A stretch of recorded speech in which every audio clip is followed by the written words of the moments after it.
Yeah, so this is my trade recap for Thursday. I didn't take any trades today. I wanted to take shorts on gold. My setup did form and everything, and I did actually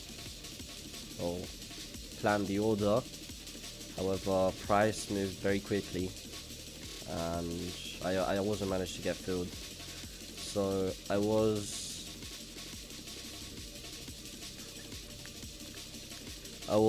initially looking for longs in the morning as we... Oh wait, no I wasn't.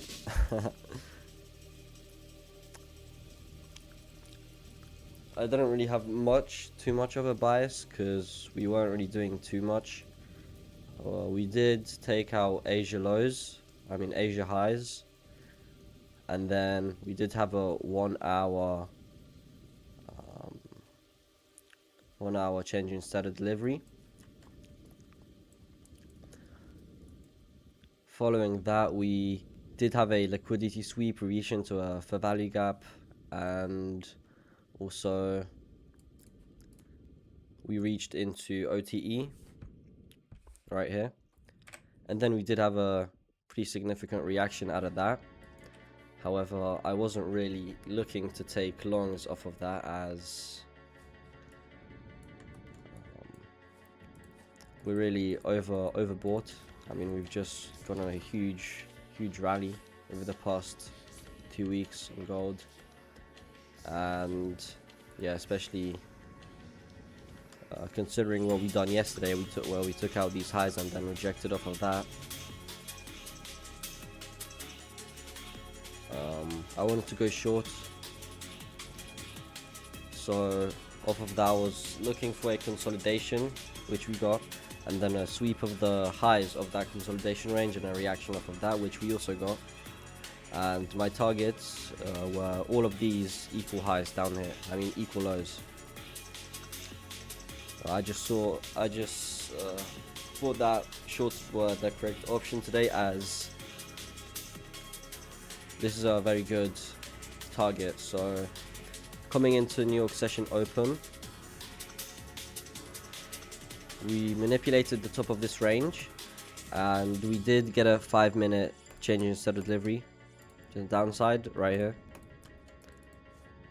However, on this candle open, so 50, price immediately pretty much just went up here, just barely. It would have tapped into my order if I was fast enough, and then it rejected and didn't come back. So unfortunately I missed this trade. I don't think it was my fault. I think it's just sometimes you are not fast enough. Like it really was like in the first 5 seconds it just went up, then it went down and never came up again. And yeah, the trade would have ended up being around 3.6 R. I probably would have taken a small partial here and then de-risked, let it play out. So I was mainly looking at gold because I didn't see too much structure and things to trade off of S&P and Nasdaq. And I mean US 30, like, what is this, bro? Come on. So that was definitely out of the option. Looking back, I could have taken shorts on Nasdaq, because I did also have a short bias for S&P and Nasdaq. I think, yeah, if I remember correctly, we had a bearish SMT divergence on Nasdaq.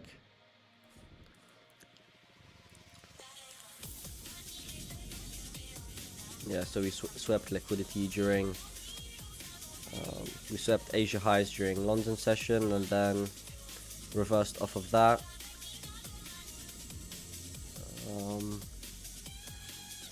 Now, my entry for shorts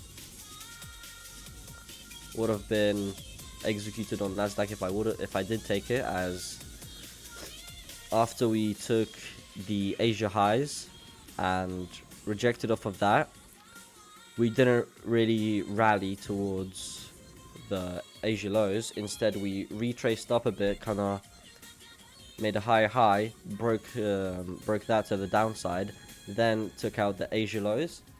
So from this point, if I were to be looking for a reversal, I would have obviously liked to see it reverse here, you know, inverse of a value gap, retrace, that type of stuff.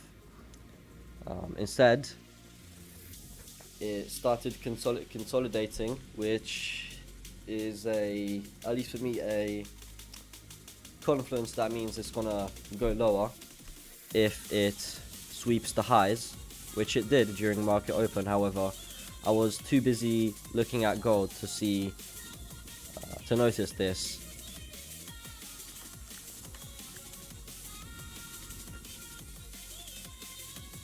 And oh, what the fuck, that's new. I've never seen that before. Okay, I did that today. Huh. So it would have probably been something like this. I mean, not crazy RR. Two are decent. Well, yeah, overall, I mean, I didn't lose money on the day. So it's always a good day when that happens. I did have the correct idea. I did execute the correct trade, however, I just didn't get filled because price moved too fast. I think I done pretty well today. I might have to invest in TradingView Premium or whatever, so I can have split screen, so I can look at more than one asset at the same time, because it's happened a couple times now that I've missed a trade due to not being able to having constantly switch through 10 different things, well, 4 different things, but yeah. Right.